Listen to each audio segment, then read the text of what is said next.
어느 호텔 뷔페에서 벌어진 일이었어요. 얘, 너는 예나 지금이나 구질구질한 건 하나도 안 변했네. 오랜만에 우연히 만난 고등학교 동창, 현숙은 미경을 보자마자 비웃음부터 날렸습니다. 남편이 대기업 임원이라며 아들은 의사라며 허세를 늘어놓던 그녀가 미경의 돌아가신 부모님까지 들먹이기 시작했어요. 그리고 잠시 후 현숙의 손이 천천히 와인잔을 기울였습니다. 어머, 미안. 손이 미끄러졌네. 붉은 와인이 미경의 블라우스를 적시는 동안 현숙의 입가에는 비열한 미소가 걸려 있었지요. 뷔페홀은 정적에 휩싸였고 미경은 고개를 숙인 채 입을 꾹 다물었습니다. 바로 그때였어요. 홀 입구에서 단단한 구두굽 소리가 들려오기 시작했습니다. 검은 코트를 걸친 한 여자가 성큼성큼 걸어 들어왔고 홀 안의 직원 수십 명이 일제히 허리를 꺾었어요. 현숙의 얼굴이 하얗게 질렸지요. 그 여자가 미경 앞에 멈춰 섰습니다. 차갑게 식은 눈빛으로 현숙을 내려다보며 그녀는 조용히 입을 열었어요. 우리 엄마 울린 대가가 얼마나 처참한지 똑똑히 보여드리겠습니다. 설거지, 산책할 때, 잠들기 전 이어서 듣기 편하게 지금 구독만 눌러주세요. 우리네 드라마 극장이 다음 편을 자동으로 챙겨드립니다. 오늘의 이야기 시작합니다.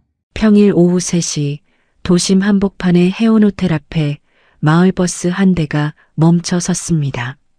버스에서 내린 승객들 틈에서 한 중년의 여인이 천천히 발을 내디뎠어요. 박미경, 올해 62. 단정하게 빗어넘긴 흰머리 섞인 단발과 수수한 베이지색, 면바지, 몇 해 전 시장에서 산 남색 블라우스가 그녀의 차림이었습니다. 미경은 고개를 들어 낯익은 유리 건물을 올려다보았지요. 한낮의 햇살이 유리벽에 반사되어 눈이 부셨어요. 몇 번을 와봐도 그 웅장함은 여전히 마음 한쪽을 뭉클하게 만들었습니다. 회전문을 천천히 밀고 로비에 들어섰습니다. 대리석 바닥에 비친 샹들리에 불빛, 은은하게 퍼지는 시그니처 향기. 모두 낯설지 않은 풍경이었어요. 그런데도 미경은 올 때마다 조심스러웠습니다. 마치 남의 집에 들어가는 손님처럼 혹시라도 티가 날까봐 괜히 걸음을 한 박자 늦추게 되었지요. 또각또각 손님들의 구두 굽소리가 맑게 울렸습니다. 미경의 운동화는 아무 소리 없이 대리석 위를 미끄러지듯 지나갔어요. 혹여나 바닥이 미끄러워 넘어지기라도 하면 딸이 얼마나 놀랄까 싶어 몇 해 전부터 편한 운동화만 고집해왔지요. 로비 한가운데 서서 천장을 한번 올려다보았어요. 우리 딸이 오늘도 이 안 어딘가에서 정신없이 뛰어다니고 있겠지. 젊은 나이에 홀로 되어 억척스럽게 키운 딸이었습니다. 남들 다 보내는 학원 한번 제대로 보내주지 못했고 수학여행 때는 돈이 없어 아프다고 거짓말하게 만들었던 그 아이. 그런 딸이 이만큼 일으켜 세운 자리였어요. 미경에게는 세상 어떤 것보다 자랑스러운 훈장이었지요. 오늘도 얼마나 바쁠까? 밥은 제때 챙겨 먹었을까? 어제 전화 목소리가 영 피곤해 보이던데. 그런 생각이 스치자 괜스레 콧등이 시큰해졌어요. 미경은 프런트 쪽을 곁눈질로만 한번 쳐다보고는 그대로 엘리베이터 쪽으로 발길을 돌렸습니다. 자기가 누구 엄마인지 드러내고 싶지 않았고 혹여나 알아보는 사람이라도 있으면 딸이 곤란해질까 염려되어서였지요. 딸에게도 미리 부탁해 두었어요. 절대 직원들에게 엄마라고 말하지 말라고. 그냥 평범한 손님 한 명이라고 생각하게 두라고. 엘리베이터로 걸어가는 도중 가방 속에서 휴대전화가 진동을 울렸어요. 딸에게서 온 전화였지요.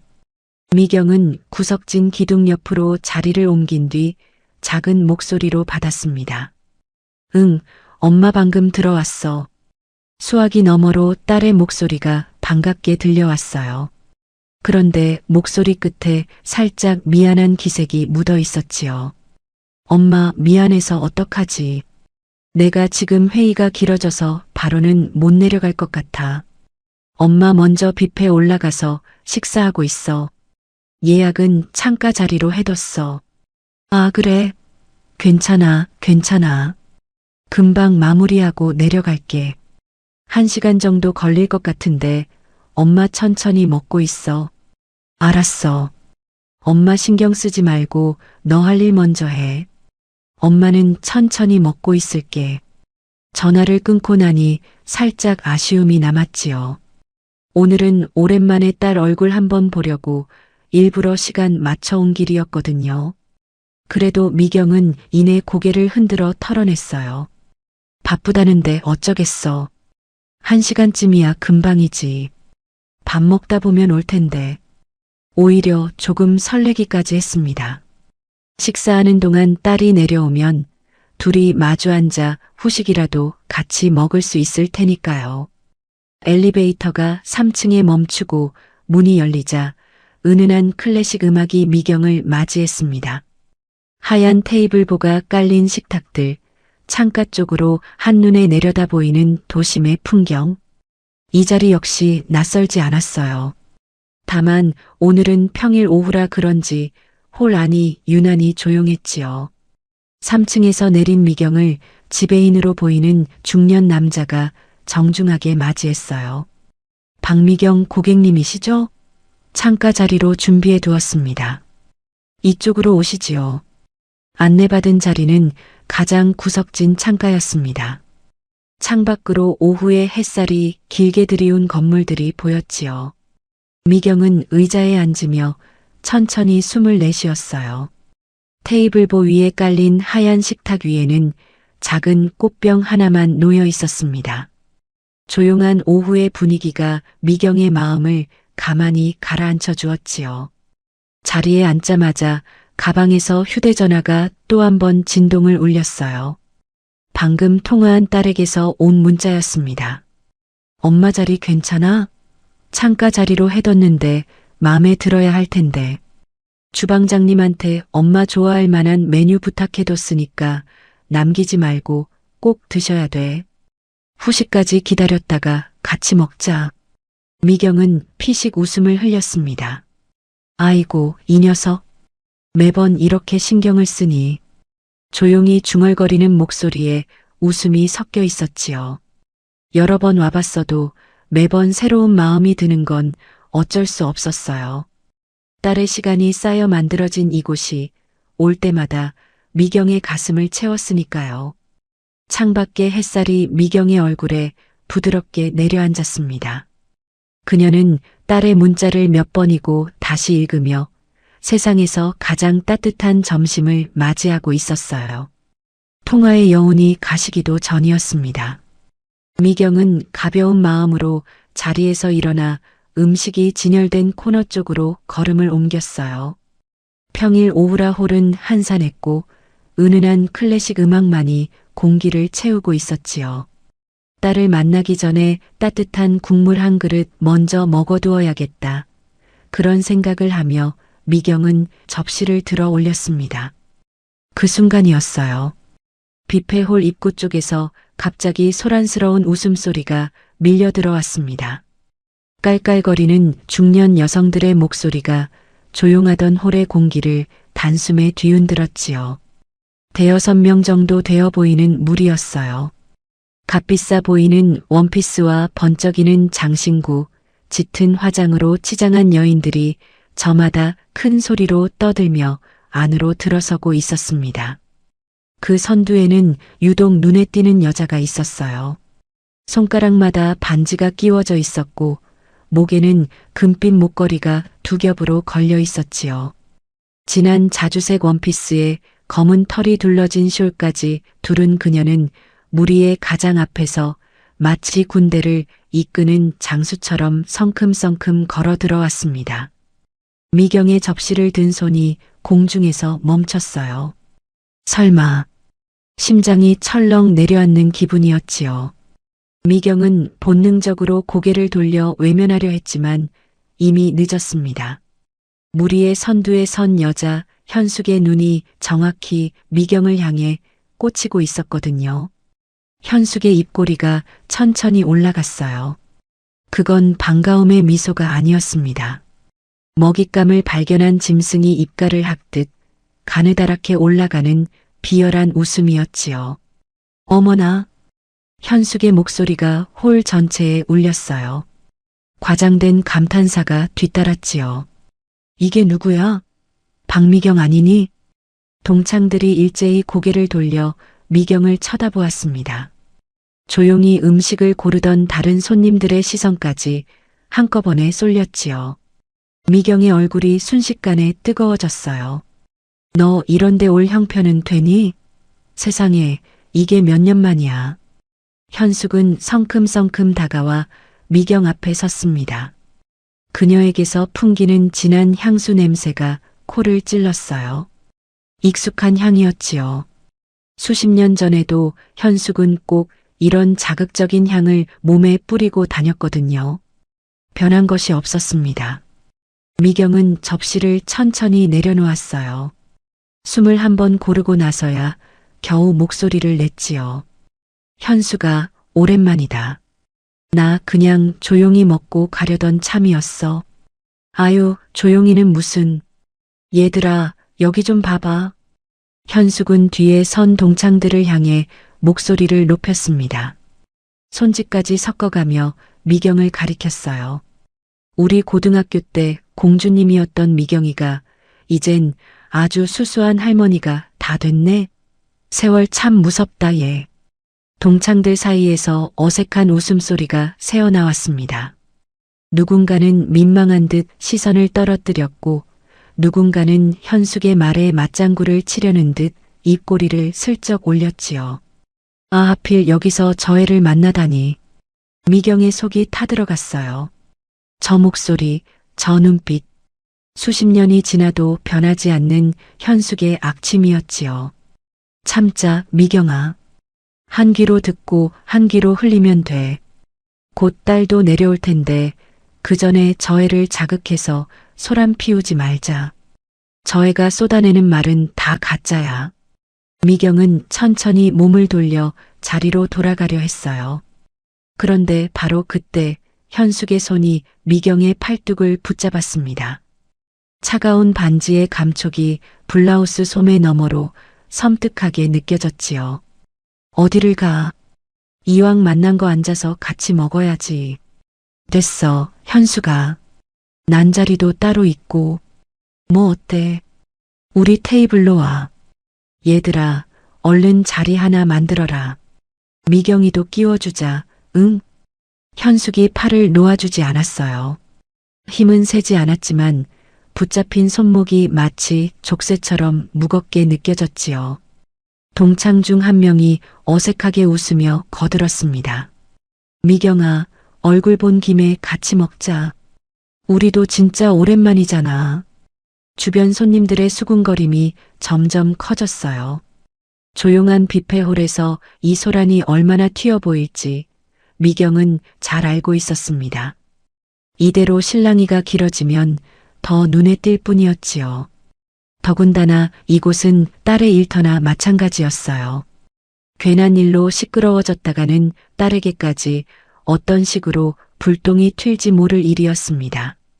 여기서 내가 소리 지르며 뿌리치면 사람들이 다 쳐다볼 거야. 그러면 오히려 더 민폐가 돼. 미경은 숨을 한번 삼켰어요. 잠깐만 앉아 있을게. 금방 일어날 거야. 낮은 목소리로 그렇게 말하자 현숙의 얼굴에 만족스러운 미소가 번졌지요. 마치 원하는 장난감을 손에 넣은 아이 같은 표정이었습니다. 그럼. 얘들아 가자. 오늘 재밌겠다 얘. 현숙은 동창들을 이끌고 홀 중앙의 넓은 원형 테이블 쪽으로 향했어요. 미경은 잡힌 팔이 여전히 묶인 채로 끌려가듯 따라갔지요. 창가 구석에 따뜻했던 자기 자리가 점점 멀어지는 느낌이었습니다. 테이블에 앉는 순간 미경은 휴대전화를 살며시 무릎 위에 내려놓았어요. 혹시라도 딸에게서 연락이 오면 바로 받을 수 있도록 말이지요. 1시간 1시간만 버티면 돼. 그 안에 어떻게든 빠져나가야 하는데. 미경의 손끝이 자기도 모르게 떨리기 시작했습니다. 따뜻했던 오후가 한순간에 얼어붙어 버렸어요. 미경이 떠밀리듯 원형 테이블에 앉자 동창 한 명이 재빠르게 빈 접시를 미경 앞에 놓아주었어요. 친절인지 구경거리로 끌어오는 손짓인지 분간이 되지 않았지요. 현숙은 테이블 상석에 앉아 다리를 꼬고는 마치 연극 무대의 주인공처럼 턱을 괴었습니다. 자자 얘들아. 우리 미경이 오랜만에 만났는데 뭐라도 먹여야지. 미경아, 너는 샐러드라도 좀 가져다 먹어. 여기 음식이 좀 입에 맞으려나 모르겠다. 현숙의 입에서 입에 맞으려나라는 말이 툭 튀어나왔을 때 미경은 그저 말없이 접시를 들고 일어섰어요. 반박하고 싶은 마음이 아주 없는 것은 아니었지만 지금 이 자리에서 다투는 건 아무 의미가 없었지요. 샐러드 코너로 걸어가는 미경의 등 뒤로 현숙의 낄낄거리는 웃음소리가 따라붙었습니다. 자리로 돌아와 접시를 내려놓고 앉자 현숙이 포도주 잔을 들어 올렸어요. 붉은 액체가 잔 안에서 찰랑였지요. 미경아, 너 그때 기억나니? 현숙의 눈이 반짝거렸습니다. 무언가 꺼내고 싶어 이미 오래전부터 벼르고 있던 이야기를 드디어 풀어놓는 눈빛이었지요. 고등학교 때 말이야. 나한테 급식비 보태주면서 생색내던 거. 나 그 돈 아직도 안 잊었어. 근데 지금 꼴은 어때? 내가 훨씬 낫네. 그 한마디에 미경의 숟가락 끝이 잠시 멈췄어요. 접시에 부딪혀 작게 탁 소리가 났지요. 오래된 기억 하나가 문득 머릿속에 스쳤습니다. 고등학교 2학년 어느 봄날 교실 뒤편에서 고개를 숙인 채 빈 도시락통을 만지작거리던 어린 현숙의 모습. 급식비를 내지 못해 선생님께 불려나갔다가 돌아와 책상에 엎드려 있던 그 아이에게 미경은 조용히 봉투 하나를 책상 서랍 쪽에 넣어주었었지요. 누구도 모르게 이름도 쓰지 않고 그저 같은 반 친구가 부끄러워지지 않기를 바라는 마음 하나로 저 애는 그걸 생색이라고 기억하고 있었구나. 미경은 속으로 조용히 웃음을 삼켰어요. 웃음이라기보다는 씁쓸함에 가까운 기분이었지요. 현수가 난 너한테 생색낸 적 없어. 친구니까 당연히 돕고 싶었을 뿐이야. 친구? 누가 너랑 친구래? 현숙이 잔을 내려놓으며 코웃음을 쳤습니다. 포도주가 잔 가장자리를 넘칠 듯 흔들렸어요. 넌 그냥 운 좋게 태어나서 거들먹거렸던 것뿐이야. 이제는 내가 네 위야, 알겠니? 동창들이 웃음을 참는 신용을 하며 서로 눈짓을 주고받았지요. 누구는 어색하게 시선을 피했고 누구는 현숙의 말에 장단을 맞추려는 듯 어머, 예하며 추임새를 넣었습니다. 미경은 샐러드를 한 입 입에 넣었어요. 신선한 채소의 아삭한 감촉조차 이 순간에는 모래를 씹는 것 같았지요. 문득 또 다른 기억 하나가 떠올랐습니다. 졸업을 앞둔 어느 겨울날 현숙이 수학여행을 가지 못하게 된 사정이 있다는 이야기를 담임 선생님에게서 들었던 일. 미경은 그날도 조용히 여행비를 보태주었지요. 현숙은 결국 수학여행에 따라왔고 여행 내내 미경 곁에서 가장 환하게 웃었어요. 그때의 웃음이 지금의 저 비웃음과 같은 얼굴에서 나온다는 사실이 미경에게는 참 이상한 일이었습니다. 얘들아, 사실 미경이가 옛날엔 진짜 공주였어. 현숙은 이번엔 동창들을 향해 몸을 틀었습니다. 목소리에 동정하는 척하는 가짜 온기가 입혀졌어요. 아버님이 사업을 크게 하셨거든. 그지 미경아? 근데 사람 팔자란 게 참 모르는 거야. 나중에 집안이 한순간에 어떻게 됐는지 얘들아 너희는 모르지? 남편도 일찍 잃고 혼자 애 키우느라 얼마나 고생이 많았겠어. 얘 얼굴 봐. 주름이 다 말해주잖아. 테이블 위에 어색한 침묵이 잠깐 흘렀어요. 동창 몇 명은 민망한 기색이 역력했지만 누구도 현숙의 말을 막지 못했지요. 미경은 숟가락을 잠시 내려놓았습니다. 손끝이 미세하게 떨리고 있었지요. 현수가, 넌 아직도 그 자리에 머물러 있구나. 미경은 가만히 접시를 내려다보았어요. 샐러드 위에 놓인 방울토마토가 선명한 붉은색을 띠고 있었지요.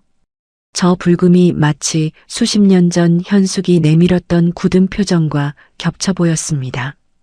내가 줬던 건 돈이 아니라 마음이었는데 넌 그걸 빚으로만 기억했어. 그래서 내가 무너지는 걸 보며 그렇게나 기뻐했니? 내 남편 보낸 뒤에 너가 보냈던 그 문자들. 다 잊어주려고 했는데 넌 끝까지 나를 네 발밑에 두어야만 속이 시원한가 보구나. 미경이 몇 년 전부터 동창회에 나가지 않게 된 것도 바로 현숙이 때문이었지요. 동창회 자리에 나갈 때마다 현숙은 꼭 이런 식이었습니다. 누군가를 골라 깎아내리고 그 사람이 쩔쩔매는 모습을 보며 만족해하는 얼굴.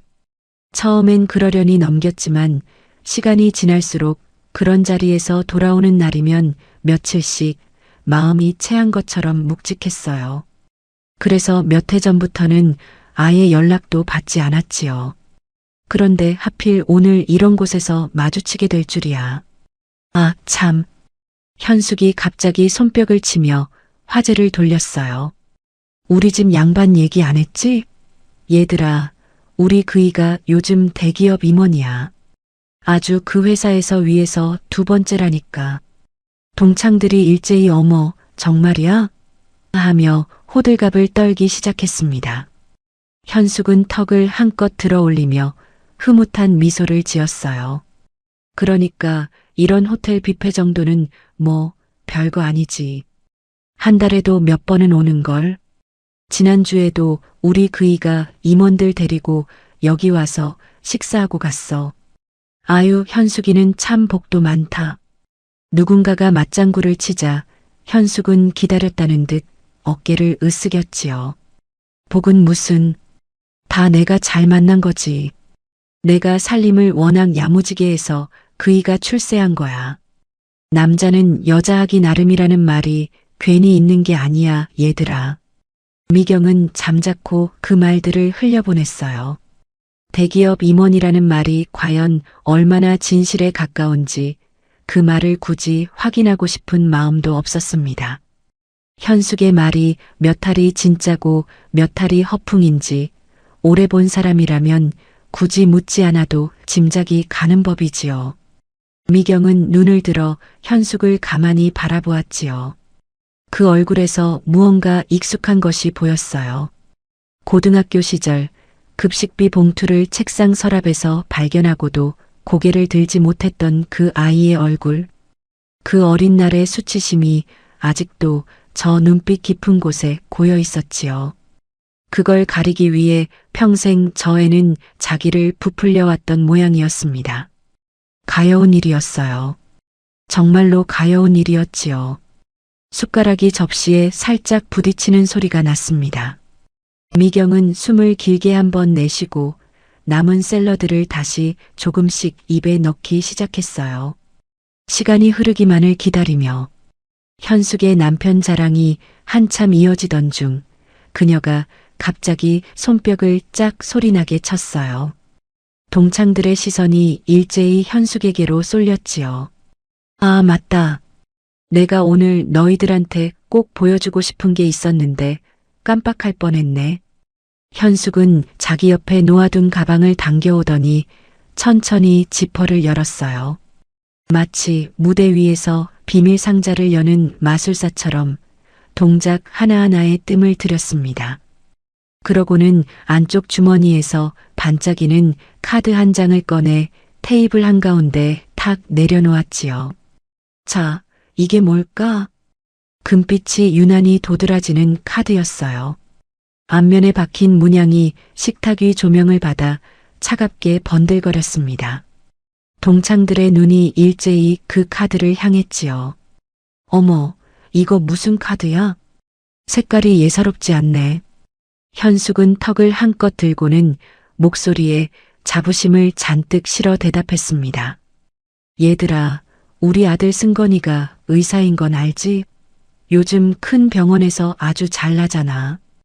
이 카드도 우리 아들이 엄마 마음껏 쓰라고 준 거야. 한도 같은 것도 없대.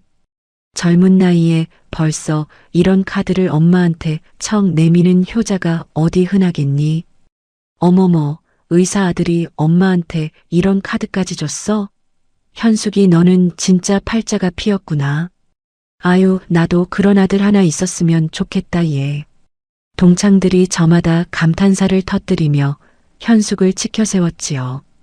그 말을 들으며 현숙의 입꼬리가 점점 더 높이 올라갔습니다. 그녀는 카드를 손가락 끝으로 가볍게 톡톡 두드리며 말을 이었어요. 오늘 예약도 우리 아들이 다 잡아줬어. 여기 직원들이 승건이 이름만 대면 아주 그냥 굽신굽신이야. 아까 들어올 때 봤지? 지배인이 내 얼굴 보자마자 바로 자리로 안내하더라. 사실 조금 전 지배인이 현숙 일행을 맞이할 때 어떤 특별한 대우도 하지 않았다는 걸 이 자리에 모두가 보았지만 누구도 굳이 짚어 말하지는 않았지요. 동창들은 그저 고개를 끄덕거리며 맞장구를 쳤습니다. 역시 의사 아들 둔 현숙이가 최고다. 우리 중에 너가 제일 잘 살아, 얘. 미경은 샐러드를 조용히 씹으며 그 모든 장면을 바라보았어요. 대꾸하지 않았지만 귓가에 들리는 한마디 한마디가 공기에 무게를 얻는 기분이었지요. 현숙의 시선이 문득 미경을 향해 꺾였습니다. 근데 미경아, 너 가만 있을 거야? 네 딸 얘기도 좀 해봐. 갑자기 날아든 말에 미경은 숟가락을 내려놓았어요.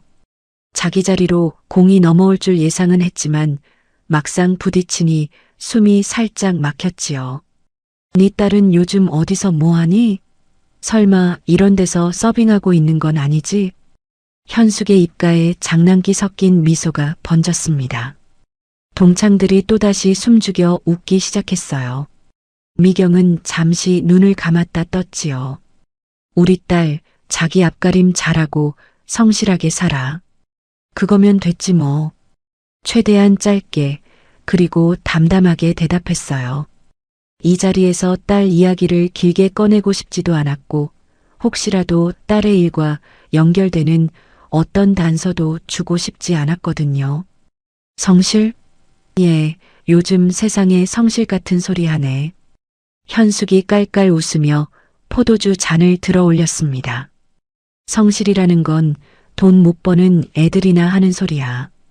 우리 승건이처럼 잘 나가는 애들은 성실 같은 거 안 따져. 그냥 실력이 있는 거지. 의사 아들 둔 게 내 인생 최고의 훈장이야, 얘들아. 그녀는 포도주를 한 모금 마시고는 미경 쪽으로 몸을 살짝 기울였어요. 미경아, 너도 참 고단하겠다. 딸 자식 하나 키웠는데 그 딸이 효도는 좀 하니? 훈장이라. 미경은 속으로 조용히 그 단어를 되뇌었지요. 자기 자식을 들먹이며 훈장 삼는 사람의 마음이 얼마나 비어 있는지 미경은 너무도 잘 알고 있었습니다. 정말로 든든한 자식이 있는 부모는 오히려 자식 이야기를 잘 꺼내지 않지요. 남들 앞에 꺼낼수록 그 자식이 도리어 남들의 입에 오르내리게 된다는 걸 자식을 진심으로 아끼는 부모라면 본능적으로 아는 법이었거든요. 현수가, 너는 아들을 훈장으로 여기지만 나는 우리 아이를 누구에게도 보여주고 싶지 않은 보물로 생각한단다. 그 차이가 너와 나를 가르는 거야. 진짜 자랑스러운 자식은 입으로 꺼낼 때 닳는 법이거든. 그래서 나는 누구 앞에서도 우리 아이 이야기를 함부로 하지 않는 거야. 미경은 대답 대신 희미하게 웃었어요. 그 웃음이 현숙에게는 비웃음처럼 보였던 모양이었지요. 현숙의 얼굴이 순간 일그러지더니 다시 과장된 웃음으로 돌아왔습니다. 얘들아, 오늘은 다 먹어. 비싼 거, 제일 비싼 거 다 가져다 먹어. 오늘 계산은 이 카드로 다 할 거니까. 우리 승건이가 쏘는 거야, 알았지?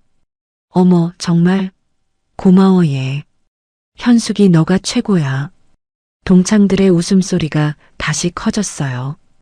포도주 잔이 부딪히는 경쾌한 소리가 연달아 울렸지요. 그러나 미경의 귀에는 그 소리가 묘하게 공허하게만 들렸습니다.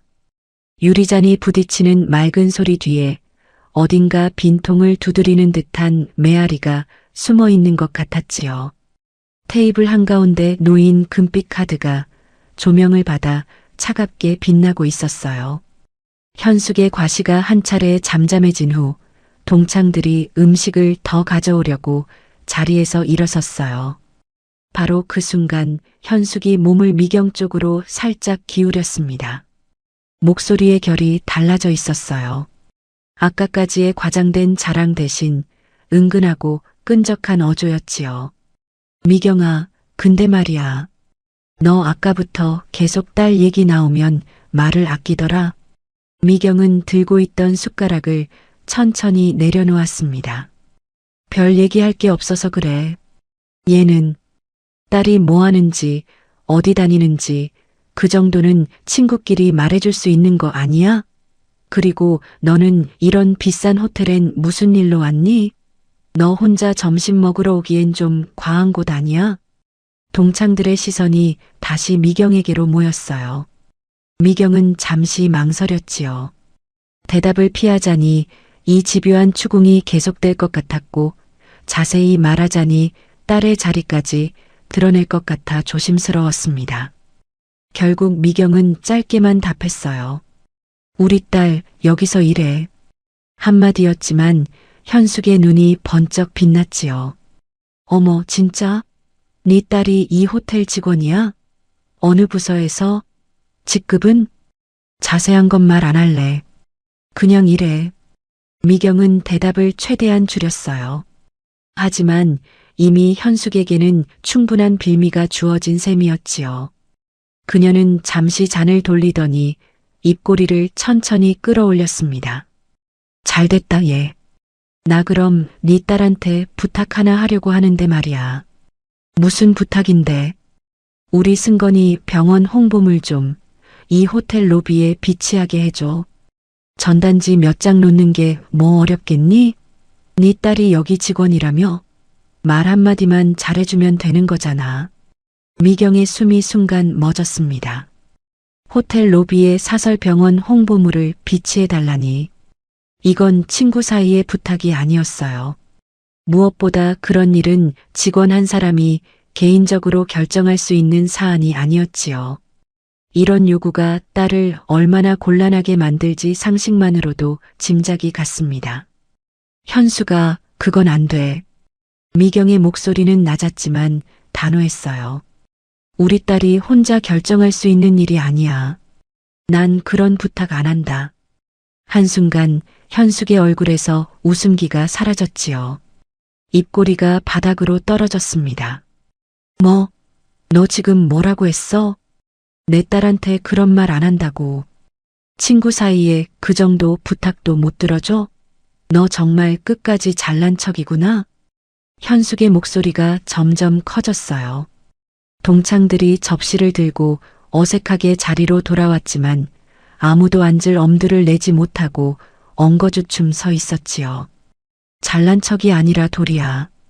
내 딸 곤란하게 할 짓은 난 안 해.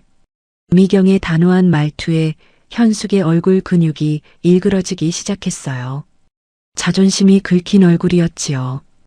그녀는 숨을 몰아쉬더니 목소리를 날카롭게 세웠습니다. 너 정말 웃긴다 얘. 과부딸 주제에 네 애가 뭐 대단한 일이라도 하는 줄 아니? 그리고 네 부모님 말이야. 자식 교육을 그렇게 시키니까 네 팔자가 그 모양이 된 거 아니야?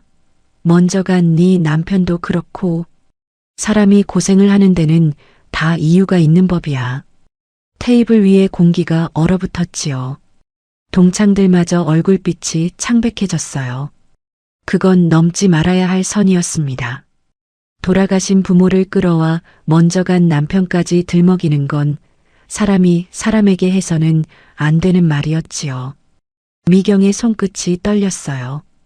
화가 머리끝까지 치밀었지만 그 순간에도 미경은 이를 악물고 참았습니다. 이 자리에서 소란을 피우면 이 호텔에서 근무하는 딸에게 흠집이 갈 게 분명했으니까요. 미경은 천천히 자리에서 일어섰어요. 그만하자, 현수가. 난 갈게. 그녀가 의자를 뒤로 빼며 일어서려는 바로 그때였지요. 현숙이 들고 있던 포도주 잔을 천천히 기울였습니다. 너무나 자연스러운 동작이었어요. 마치 실수한 척 손목이 꺾이는 모양새였지만 잔을 잡은 손가락의 각도는 분명히 미경의 블라우스를 겨냥하고 있었지요. 쪼르르 붉은 포도주가 미경의 남색 블라우스 위로 쏟아졌습니다. 차가운 액체가 옷을 타고 가슴팍에서 배까지 천천히 번져 내려갔어요. 진한 붉은 얼룩이 옷감 위에 퍼지며 몇 방울은 바닥의 하얀 타일 위로 뚝뚝 떨어졌지요. 어머, 미안. 손이 미끄러졌네. 현숙이 입을 가리며 웃음을 흘렸습니다. 눈에는 전혀 미안함이 없었어요. 오히려 즐거워하는 빛이 역력했지요. 홀 전체가 숨을 멈춘 것 같았습니다. 주변 테이블의 손님들이 일제히 고개를 돌렸고 지나가던 직원이 걸음을 멈췄어요. 동창 한 명이 당황한 표정으로 손수건을 꺼내 미경 쪽으로 내밀었지만 현숙이 그 손을 찰싹 쳐서 내려놓게 만들었지요. 나도. 저 정도 옷이야 뭐 빨면 되지. 현숙의 그 말에 미경의 고개가 천천히 아래로 떨어졌습니다. 미경은 그 자리에 우두커니 서 있었습니다. 옷을 타고 흘러내리는 포도주의 차가운 감촉이 피부에 닿았지만 정작 더 차가웠던 건 그녀의 심장이었어요. 춥다. 마음이 더 춥다. 옷이 젖은 건 참을 수 있었습니다. 돌아가신 부모님과 먼저 간 남편을 저 여자의 입에서 들었을 때 이미 무너져 내렸던 마음이 이 한 잔의 포도주로 완전히 깨져버린 것이었지요. 딸아, 미안하다. 엄마가 참으려고 했는데 옷 위에 붉은 얼룩이 자기 자신인 것만 같아서 미경은 차마 고개를 들지 못했어요. 그 시각 해운호텔 최상층 넓은 사무실 창문 너머로 도심의 빌딩 숲이 끝없이 이어지고 있었어요. 책상 앞에 앉은 혜은은 두꺼운 서류 뭉치에 시선을 고정한 채였습니다. 며칠째 검토를 거듭한 계약 서류였지요. 금빛 만년필을 쥔 손끝이 정갈한 글씨로 한 줄씩 메모를 남기고 있었어요. 사무실 안에는 오직 서류를 넘기는 바스락 소리와 시계의 초침 소리만이 조용히 흐르고 있었습니다. 그때였어요. 책상 위에 놓인 무전기에서 짧은 신호음이 울렸습니다. 그 뒤를 이어 다급한 목소리가 흘러나왔지요. 대표님, 긴급 상황입니다. 혜은의 만년필이 서류 위에서 멈췄어요. 그녀는 천천히 무전기를 집어들었지요. 말씀하세요. 3층 뷔페홀 17번 테이블에서 손님들 사이에 물리적 충돌이 발생했습니다. 한 사모님이 다른 연세 드신 여성분에게 포도주를 쏟으셨습니다. 혜은의 미간이 살짝 접혔어요. 평소라면 지배인이 알아서 처리할 수준의 사안이었지요. 굳이 이렇게까지 최상층으로 직접 보고가 올라올 일은 아니었는데 말이지요. 지배인님이 현장 정리하고 계시지 않나요? 지배인님도 함께 계신데 상황이 조금 복잡해서 보고 드립니다. 가해자 쪽 손님이 계속 큰 소리를 내고 계시고 피해자 쪽 어르신은 옷이 흠뻑 젖은 채로 일어서지도 앉지도 못하고 계십니다. 주변 손님들도 많이 동요하고 있어서요. 혜은은 만년필을 내려놓고 등받이에 천천히 몸을 기댔어요. 연세 드신 손님이 젖은 채로 서 있다는 한마디가 유독 귀에 걸렸지요. 평일 오후 홀이 한산한 시간대에 그런 일이 벌어졌다는 것도 마음에 걸렸습니다. 보안팀 대기시키세요. 저도 내려가겠습니다. 혜은이 일어서려다 문득 책상 위에 내선 전화기를 집어들었어요. 오늘 낮에 엄마가 호텔에 점심을 드시러 온다고 했었지요. 회의 때문에 늦게 내려가겠다고 말한 뒤로 연락을 하지 못했는데 왠지 마음이 편치 않았습니다. 비서실이죠. 혹시 3층 뷔페홀 쪽으로 지금 카메라 화면 좀 연결해 줄 수 있을까요? 네, 17번 테이블요. 잠시 후 책상 위에 모니터가 켜졌어요. 소리는 나오지 않았고 영상만 조용히 흘러나왔지요. 화면 속에는 화려하게 치장한 중년 여성들이 둘러앉은 테이블이 보였고 그 옆으로 한 노부인이 서 있었습니다. 블라우스 한가운데 붉은 얼룩이 번져 있었고 고개를 푹 숙인 채 두 손을 앞으로 모으고 있었지요. 혜은의 심장이 한 박자 느리게 뛰었어요. 화면을 향해 몸을 기울였습니다. 노부인이 천천히 고개를 들었지요. 그 얼굴이 모니터 가득 비쳤을 때 혜은은 숨을 짧게 들이켰어요. 엄마. 입술 사이로 새어나온 건 단 한마디였습니다. 서류를 쥐고 있던 손에 저도 모르게 힘이 들어갔어요. 종이 끝이 살짝 구겨졌지요. 혜은의 눈빛이 한순간에 얼어붙었습니다. 평소에 차분한 눈빛이 아니었어요. 온도가 완전히 빠져나간 서늘한 눈빛이었지요. 엄마 왜 거기서 그러고 있어? 혜은은 자리에서 벌떡 일어섰어요. 의자가 뒤로 밀려나며 바퀴가 바닥을 긁는 소리가 났지요. 내가 일하는 곳이라고 나 바쁠까봐 한 번을 올라오지도 않는 사람이야. 그런 우리 엄마가 왜 저런 여자한테 수모를 당하고 있는 거야?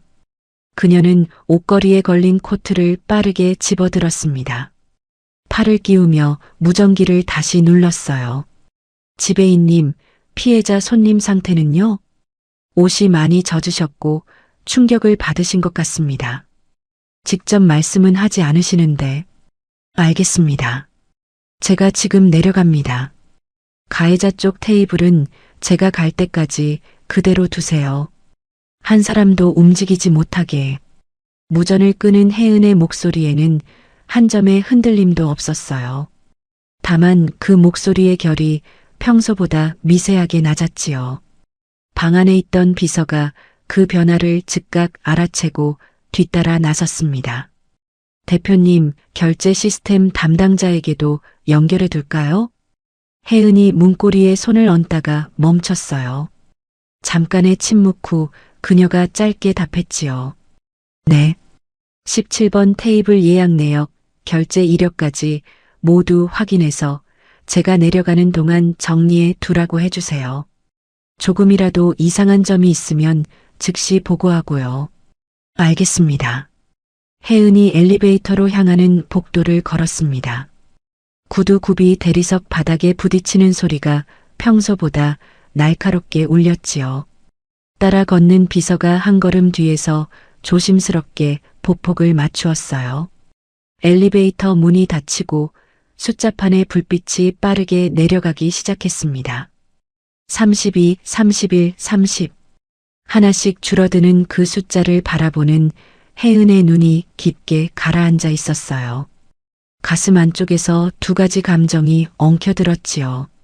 딸로서의 뜨거운 분노와 자기 일터의 질서를 흐트러뜨린 사람에 대한 차가운 판단. 그 둘이 한 몸 안에서 충돌하고 있었습니다. 엄마가 나에게 그랬지. 성공할수록 머리를 숙이라고. 아랫사람에게 더 친절하고 높은 자리일수록 더 조심하라고. 혜은은 눈을 감았어요. 하지만 엄마, 이건 아니야. 우리 엄마를 저렇게 만든 저 여자는 사람의 도리를 저버린 사람이야. 내가 이 자리에 왜 올라왔는데.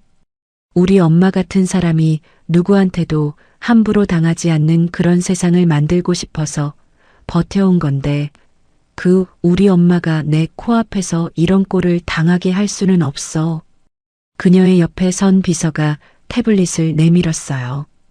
대표님, 방금 올라온 내역입니다. 17번 테이블 쪽 결제 내역 중에 한 가지 확인해 보실 부분이 있습니다. 현장 가시기 전에 한번 훑어보시지요. 혜은이 태블릿을 받아들고 화면을 내려다보았습니다. 한 줄씩 지나가던 그녀의 눈길이 어느 지점에서 잠시 멈췄어요. 입꼬리가 아주 미묘하게 비틀렸지요. 그러나 혜은은 그것을 밖으로 드러내지 않았습니다. 그저 태블릿을 다시 비서에게 돌려주며 조용히 입을 열었어요. 지배인님께 전해주세요. 오늘 우리 호텔 서비스 매뉴얼에 무례한 손님에 대한 조항이 어떻게 되어 있는지 직접 보여드릴 기회가 올 것 같다고요. 말을 마치는 순간 엘리베이터 문이 열렸습니다. 혜은이 천천히 발을 내딛었지요. 코트 자락이 바람을 가르며 펄럭였고 구두 굽소리가 복도에 깊게 울려 퍼졌어요. 뷔페홀로 향하는 마지막 복도였지요. 그 시간의 뷔페홀은 이미 아수라장이었습니다. 현숙은 여전히 자리에 버티고 앉아 목소리를 높이고 있었어요. 미경이 포도주에 젖은 블라우스를 손끝으로 만지작거리며 그 앞에 서 있는 동안 현숙의 입은 쉬지 않았지요. 너 아직도 안 나가? 이 호텔 음식 한 입이라도 더 먹을 생각이야? 너 같은 사람 때문에 이곳 분위기가 다 망가진다고. 예, 현숙아. 그만하자. 응? 너무 심하잖아. 동창 한 명이 민망한 기색으로 현숙의 팔을 잡았지만 현숙은 그 손을 쳐냈어요. 오히려 더 목청을 높였지요. 내가 뭐 틀린 말 했어? 이런 호텔에 어울리지도 않는 사람이 왜 여기 끼어 앉아서 분위기를 망치냐고. 저 촌티 좀 봐. 옷은 또 왜 저래? 현숙이 자기 손으로 자기 테이블을 탁 내리쳤습니다. 유리잔이 덜그럭거리며 흔들렸어요. 주변 손님들의 시선이 모두 이쪽으로 쏠렸지요. 부부로 보이는 한 쌍은 불쾌한 표정으로 접시를 내려놓은 채 아예 다른 테이블로 자리를 옮기고 있었어요. 지배인은 테이블 가까이에서 어쩔 줄 몰라 쩔쩔매며 현숙을 말려보려 했지만 번번이 무시당하고 있었지요. 미경은 그저 입술을 꾹 다문 채 고개를 숙이고 있었습니다. 젖은 옷이 점점 차갑게 굳어가는 느낌이었어요. 몸보다 마음이 먼저 얼어붙고 있었지요. 조금만 더 참자. 우리 딸 내려오기 전에 여기서 조용히 빠져나가야 해. 미경은 이를 악물었지만 손끝의 떨림은 숨길 수 없었습니다. 바로 그 순간 뷔페홀의 입구 쪽에서 발소리가 들려왔습니다. 뚜벅 뚜벅. 대리석 바닥을 울리는 단단한 구두 굽소리였지요. 서두르지도 흔들리지도 않았어요. 다만 한 걸음씩 정확한 간격으로 홀 전체를 가르며 다가오고 있었습니다. 그 소리가 가까워지자 홀의 공기가 이상하리만치 팽팽하게 당겨졌어요. 현숙의 말이 잠시 멈추었고 동창들의 시선이 일제히 입구로 향했습니다. 검은 조끼를 입고 식기를 나르던 웨이터들도 들고 있던 쟁반을 내려놓기 시작했지요. 뭔가 심상치 않은 분위기에 현숙의 동창 한 명이 작게 속삭였어요. 얘들아 뭐야, 지금 이 분위기는? 검은 코트를 걸친 한 여자가 걸어 들어오고 있었습니다. 흐트러짐 없는 자세, 흔들리지 않는 걸음. 목에는 작은 진주 한 알이 조용히 빛나고 있었지요. 얼굴은 차분했지만 그 차분함 뒤에 무언가 서늘한 것이 숨어 있는 얼굴이었어요. 그 뒤로는 비서로 보이는 여성과 정복 차림의 보안 요원 몇 명이 나란히 따라 들어왔습니다. 그때 홀 한쪽에 서 있던 지배인이 황급히 몸을 돌렸어요. 그가 입을 열어 뭔가 말하려는 순간 홀 곳곳에 흩어져 있던 직원들이 약속이라도 한 듯 일제히 동작을 멈췄습니다. 테이블 사이로 퍼져 있던 검은 조끼의 웨이터들, 안내 데스크의 직원, 주방 입구에서 나오던 매니저까지 수십 명의 직원들이 동시에 문 쪽을 향해 몸을 틀었지요. 그리고 일제히 허리를 90도로 꺾었어요. 대표님 오셨습니까? 한 목소리가 홀 전체를 울렸습니다. 마치 잘 훈련된 합창단처럼 한치의 어긋남도 없는 일제 인사였어요. 그 울림이 얼마나 또렷했는지 방금 전까지 목청을 높이던 현숙의 입이 반쯤 벌어진 채로 굳어버렸지요. 동창들도 얼어붙었습니다. 식사를 하던 손님들도 숟가락을 멈춘 채 그 광경을 바라보았어요. 뷔페홀 전체가 숨을 멈춘 것 같았지요. 현숙의 얼굴이 천천히 하얗게 질려가기 시작했습니다. 그녀의 눈동자가 미친 듯이 흔들렸어요. 대표님, 그 세 글자가 현숙의 머릿속을 몇 번이고 돌아다녔지요. 방금 이 호텔 대표가 들어왔다는 말인데 그 대표가 누군지 현숙은 아직 확신하지 못한 상태였습니다. 하지만 본능적으로 알 수 있었어요. 지금 이 순간 자기 인생에서 가장 잘못된 자리에 앉아 있다는 것을. 현숙의 손이 테이블 위에 냅킨을 움켜쥐었지요. 손가락에 끼워진 반지들이 파르르 떨렸습니다. 혜은은 허리를 숙인 직원들 사이를 지나쳐 천천히 홀 안으로 걸어 들어왔습니다. 그녀의 시선은 현숙의 테이블도 놀란 손님들도 향하지 않았어요. 오직 한 사람, 포도주에 젖은 채 고개를 숙이고 있는 노부인을 향해서만 향하고 있었지요. 테이블 사이로 난 좁은 길을 지나 혜은은 미경 앞에 섰습니다. 미경은 발소리를 듣고 천천히 고개를 들었어요. 그리고 다가오는 딸의 얼굴을 보는 순간 미경의 눈가에 맺혀있던 눈물이 또르르 굴러떨어졌지요. 너가 왜 여길? 미경의 입에서 나온 작은 중얼거림이었습니다. 너무 놀라서 그 다음 말이 나오지 않았어요. 자기가 이런 꼴을 당하고 있는 걸 딸이 보고 말았다는 사실, 그 자체가 가장 부끄럽고 가장 미안한 일이었지요. 미경은 본능적으로 얼굴을 돌리려 했습니다.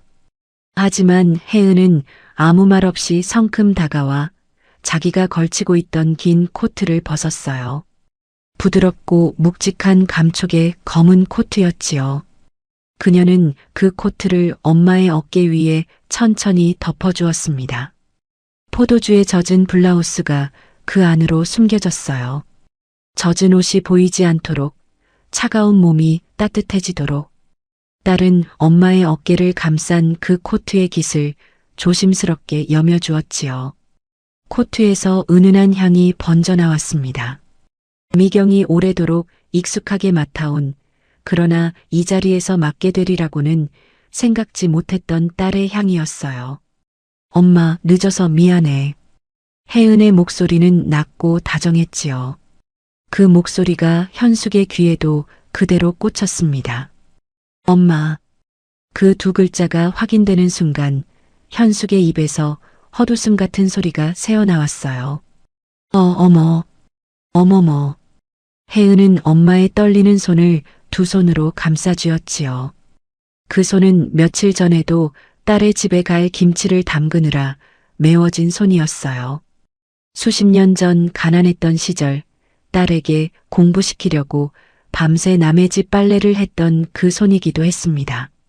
수없이 갈라지고 굳은 살이 박인 손. 그 손에 차가운 포도주의 기운이 아직 남아 있었지요. 이 손이 나를 키웠어. 저 손이 이 호텔의 처음이자 뿌리인데 우리 엄마는 내가 힘들어할까봐 평생을 자기 존재를 숨겨준 사람인데 저 여자가 감히 우리 엄마한테 포도주를 쏟아? 혜은은 엄마의 손을 다시 한번 꼭 쥐고는 조용히 속삭였습니다. 엄마, 이제 앉아 있어. 잠깐이면 돼. 미경은 고개를 끄덕였어요. 그제야 다리에 힘이 풀려 혜은의 부축을 받아 의자에 천천히 앉았지요. 혜은은 엄마 옆에 잠깐 섰다가 숨을 한번 고른 뒤 천천히 고개를 돌렸습니다. 그녀의 시선이 마침내 현숙을 향해 꽂혔어요. 현숙은 자리에서 벌떡 일어서려다가 다리가 풀려 다시 주저앉고 말았습니다. 엉거주춤 일어나다 의자에 부딪혀 쿵 소리까지 났어요. 그녀의 얼굴에는 허겁지겁 억지 미소가 입혀졌지요. 눈가는 이미 초점이 흐려져 있었지만 그녀는 어떻게든 상황을 되돌려 보려고 필사적이었습니다. 어머, 미경아, 네 딸이 여기 사장이었어? 어머 세상에, 난 정말 몰랐지. 너 왜 진작 말을 안 했니? 우리 친구잖아, 얘. 친구끼리 이런 건 말을 해줬어야지. 가증스러운 웃음이 현숙의 입가에 어설프게 걸렸어요. 입술은 웃는 모양을 만들고 있었지만 그 아래의 턱은 덜덜 떨리고 있었지요. 어떻게든 몰랐다는 말로 빠져나가 보려는 발버둥이었습니다. 그 웃음을 바라보는 혜은의 얼굴에는 아무 표정도 없었어요. 친구. 혜은이 낮은 목소리로 그 단어를 되짚었지요. 우리 엄마가 당신 같은 친구를 두신 적이 있었나 보네요. 현숙의 얼굴이 멍해졌어요. 혜은은 한 걸음 더 앞으로 나아갔습니다. 차분한 걸음이었지만 그 한 걸음이 현숙에게는 벼랑 끝으로 몰리는 걸음처럼 느껴졌지요. 하지만 저는 이 호텔의 주인으로서도 이 사람의 자식으로서도 당신 같은 손님을 둔 적이 없습니다. 그 말에 동창들의 얼굴이 창백해졌어요. 몇 명은 이미 자기 가방을 주섬주섬 챙기고 있었지요. 자기들까지 이 불똥에 휘말리기 전에 빠져나가야 한다는 본능이 그들의 손을 재촉하고 있었습니다. 혜은은 그 모습을 흘깃 바라본 뒤에 서 있던 지배인을 향해 손짓했어요. 지배인님, 네, 대표님. 저 손님들 지금 이 자리에서 전액 환불해 드리시고 우리 호텔에서 내보내주세요. 홀 전체에 정적이 내려앉았지요. 현숙이 고개를 번쩍 들었습니다. 뭐? 환불? 잠깐만. 환불해 드리라고 했습니다. 혜은의 목소리는 흔들림이 없었어요. 우리 호텔 음식이 저분들 입에 들어가는 게 아까우니까요. 그 한마디가 홀 전체에 얼음처럼 내려앉았지요. 주변 손님들 몇 명이 작게 숨을 들이쉬는 소리까지 들릴 정도였습니다. 현숙은 어떻게든 말을 이어보려 했어요. 자기가 무슨 말을 해야 이 상황이 없던 일이 될 수 있을지 머리를 굴리고 있었지요. 예, 혜은아. 아니, 대표님. 내가 진짜 몰라서 그런 거야. 너 엄마가 이런 분 줄 알았으면 내가 왜 그랬겠니? 응? 내가 사과할게. 미경아, 나 사과할게. 그러니까 우리 엄마에게 사과하신다고요? 혜은이 천천히 고개를 돌렸어요. 우리 엄마는 당신이 누군지 처음부터 알고 계셨어요. 그래도 참아주신 거예요. 저 때문에. 이 호텔에서 딸이 일한다는 이유로 제 얼굴에 흠집이 갈까봐. 우리 엄마는 딸의 자리 하나를 지키기 위해 당신 같은 사람의 모욕까지 삼키고 앉아 계셨던 거예요. 현숙의 입이 벌어졌지요. 아무 말도 나오지 않았습니다. 그건 반박이 불가능한 진실이었어요. 미경은 이 순간에도 고개를 숙인 채 조용히 눈물을 흘리고 있었지요. 동창 중 한 명이 황급히 자리에서 일어나 가방을 들며 뒷걸음질 쳤어요. 다른 한 명은 현숙의 팔을 잡아 일으켜 세우려 애썼지만 현숙은 다리가 풀려 쉽게 일어서지 못했지요. 보안 요원들이 천천히 그 테이블 쪽으로 다가섰어요. 큰 움직임 없이 다만 분명한 존재감으로 식당 안의 공기는 이미 얼어붙어 있었습니다. 이 넓은 홀 안에서 따뜻한 곳은 오직 한 군데, 혜은의 코트에 감싸여 앉아 있는 미경의 어깨뿐이었지요. 엄마, 이제 내가 있어. 혜은은 다시 엄마에게 시선을 돌렸어요. 미경은 여전히 눈물을 흘리고 있었지만 그 눈물 속에는 조금 다른 빛이 섞여 있었지요. 오래도록 감춰온 자부심 같은 것이 그 안에 조용히 떠오르고 있었습니다. 그리고 딸의 눈빛을 마주한 순간 미경은 처음으로 작게 고개를 끄덕였어요. 딸이 여기 있는 한 이제는 자기가 더 이상 혼자가 아니라는 걸 알았으니까요. 지배인은 곧장 동창들 쪽으로 걸음을 옮겼습니다. 그의 손에는 작은 태블릿이 들려 있었고 그 뒤로는 결제 담당 직원 한 명이 긴장된 표정으로 따라붙었지요. 동창들은 잔뜩 움츠러든 얼굴로 서로 눈치를 보고 있었어요. 안내해드리겠습니다. 선결제된 예약건이라 환불 처리는 저희 쪽에서 진행해드리겠습니다. 담당 직원이 태블릿을 켜자 화면에 결제 내역이 떠올랐어요. 그가 두세 번 손가락으로 화면을 내려 훑어보던 그때였습니다. 직원의 눈썹이 미세하게 올라가더니 손가락이 한 지점에서 멈췄지요. 그는 지배인에게 조용히 눈짓을 보냈어요. 지배인도 그 화면을 힐끗 보고는 표정이 굳었습니다. 두 사람은 잠시 시선을 주고받더니 지배인이 조심스러운 걸음으로 혜은에게 다가갔지요. 대표님, 잠시. 혜은은 엄마의 어깨에 얹고 있던 손을 천천히 떼고 고개를 돌렸어요. 지배인이 그녀의 귀 가까이에 대고 작은 목소리로 보고했습니다. 아까 비서실을 통해 올라왔던 17번 테이블 결제 이력건 정식으로 확인되었습니다. 대표님께서 잠깐 보셨던 그 항목이 맞습니다. 이 자리에서 공개적으로 말씀드려도 괜찮으실지 여쭙니다. 혜은은 잠시 눈을 감았다 떴어요. 엘리베이터에서 내려오는 동안 태블릿으로 잠깐 스쳐봤던 그 한 줄이 머릿속에 다시 떠올랐지요. 그때는 현장 상황 수습이 먼저라 구체적으로 들여다보지 않았지만 이제 정식 보고가 올라온 셈이었습니다. 말씀하세요. 그 말에 지배인이 고개를 한번 숙이고는 뒤로 물러섰어요. 혜은이 다시 현숙 쪽을 바라보았지요. 그녀의 입꼬리가 아주 미묘하게 움직였습니다. 그 전에 한 가지만 여쭤도 될까요? 혜은이 현숙을 향해 입을 열었어요.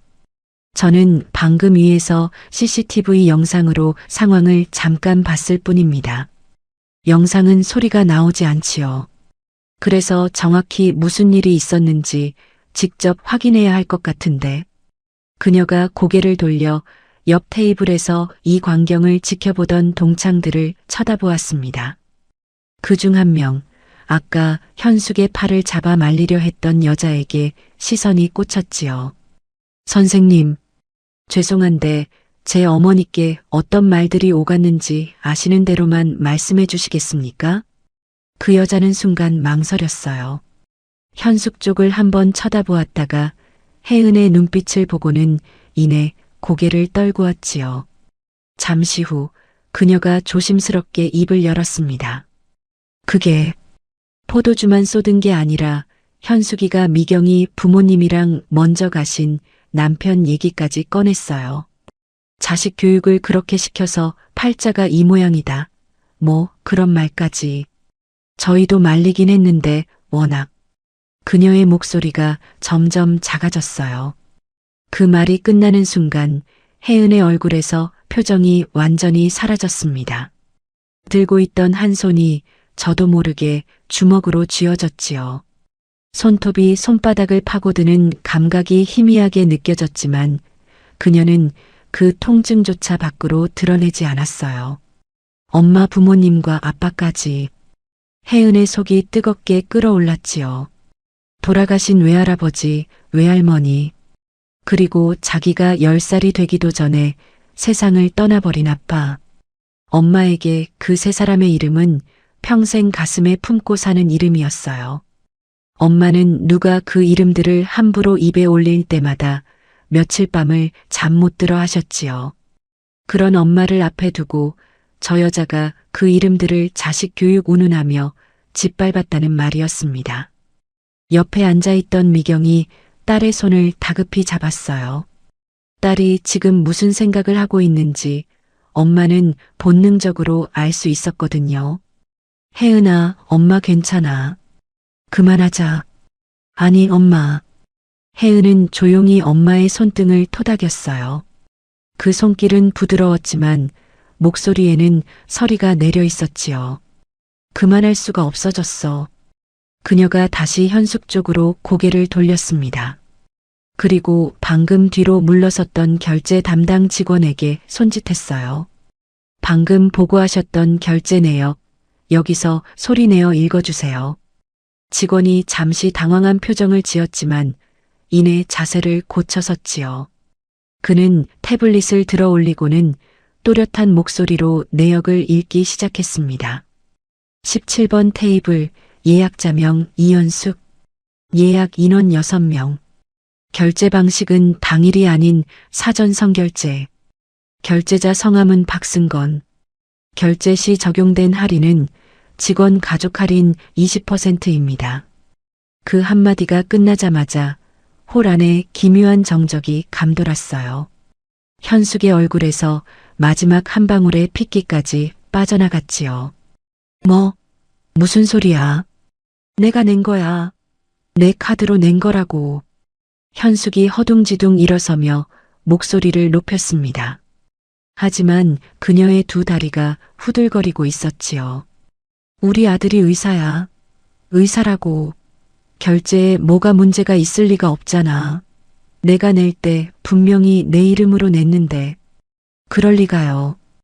혜은의 목소리가 낮았어요. 저희 시스템에 찍힌 결제자 이름은 박승건이고 적용된 할인은 저희 호텔 직원과 그 직계가족에게만 적용되는 사내복지 할인입니다.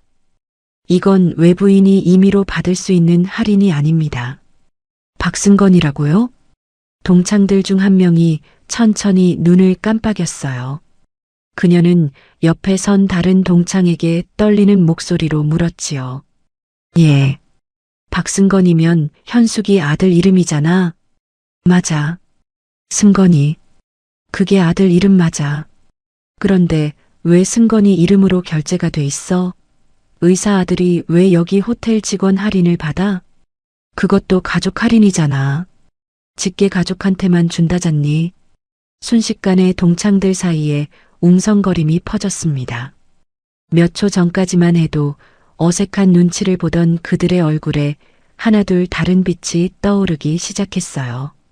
놀라움, 당황, 그리고 점점 자라나는 의심이었지요. 현수가 이게 무슨 말이야? 승건이 여기 호텔 직원이야? 너 아까부터 아들이 큰 병원 의사라고 그랬잖아. 우리한테도 사방팔방 자랑했잖아. 지난달에도 우리한테 승건이 병원 이야기 했잖아. 수술이 어쩌고 환자가 어쩌고. 현숙은 눈을 크게 뜨고 고개를 저었어요. 입술이 덜덜 떨리고 있었지요. 아니야. 그게 아니라. 혜은이 한 걸음 더 앞으로 나아갔습니다. 그녀는 태블릿의 화면을 현숙 쪽으로 살짝 돌려 보여주었어요. 의사 아드님이 호텔 직원 복지 할인을 받으시나 봐요? 박승건 씨, 저희 호텔 시설관리팀에서 아주 성실하기로 소문난 직원인데요. 입사한 지 벌써 몇 년 됐지요. 오늘은 마침 휴가 중이시고요. 휴가라는 단어가 떨어지자 현숙의 얼굴이 한 번 더 일그러졌어요. 혜은은 그 표정을 놓치지 않았지요. 아, 오늘은 아드님이 휴가라 호텔에 안 계시는 날이네요. 그러고 보니 예약 날짜도 아드님 휴가 기간에 딱 맞춰 잡혀 있고 승건 씨와 마주치지 않으려고 일부러 이날을 고른 거로군요.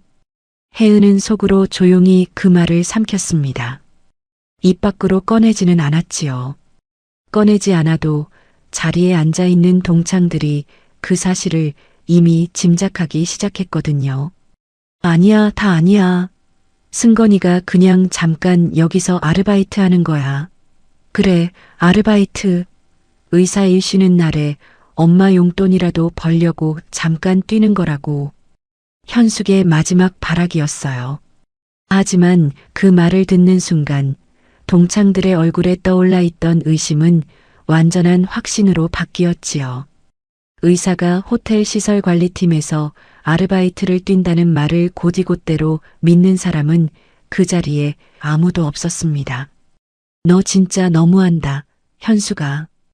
동창 한 명이 자리에서 일어섰어요. 아들 의사라고 우리한테 그렇게 자랑하고 다니더니. 그럼 아까 미경이한테 아들 병원 홍보물 비치해달라고 했던 것도 다 거짓말이었어? 아들이 의사도 아닌데 무슨 병원이야. 있지도 않은 병원을 있다고 꾸며서 그걸 친구 딸한테 부탁해달라고 한 거잖아. 현숙이 입을 뻐끔거렸지요. 그건 미경이가 어차피 안 들어줄 줄 알고 그냥 떠본 거지. 친구 사이에 그 정도 말도 못해? 떠봐. 너 지금 그 말이 나와? 다른 동창이 어이가 없다는 듯 헛웃음을 터뜨렸어요. 없는 일을 있는 것처럼 꾸며서 친구 딸을 난처하게 만들어 놓고 그걸 떠봤다고? 너 미경이가 거절했으니까. 그나마 이 정도지. 미경이가 만약에 그 말 듣고 딸한테 정말 말이라도 꺼냈으면 어떻게 됐을 것 같니? 친구 체면 봐달라고 부탁한 게 알고 봤더니 아들이 의사도 아니더라. 그 말 들으면 미경이가 자기 딸 앞에서 어떤 꼴이 됐겠어? 그러게 현숙이 제 오늘 하루만 이런 게 아닐 거야. 우리 앞에서 얼마나 많은 일을 꾸며댔을지 누가 알아. 몇 년을 속은 거네, 우리가. 현숙의 얼굴이 점점 아래로 떨어졌어요. 몰라, 난 안 들어. 너희들 다 지금 내가 미워서 그러는 거잖아. 현숙은 자리에 주저앉았습니다. 손가락의 반지들이 테이블 가장자리에 부딪혀 달그락 소리를 냈어요. 동창들은 누가 먼저랄 것도 없이 자기 자리에서 일어나기 시작했지요. 누구도 현숙을 붙잡지 않았습니다. 몇 년간 그녀의 곁을 둘러쌌던 그 웃음소리들이 마치 애초부터 없었던 것처럼 사라져가고 있었어요. 혜은은 조용히 그 모습을 바라보았지요. 가족 할인 20%. 그 숫자 하나가 저 여자의 목을 죄는 올가미가 될 줄이야. 승건 씨, 미안해요.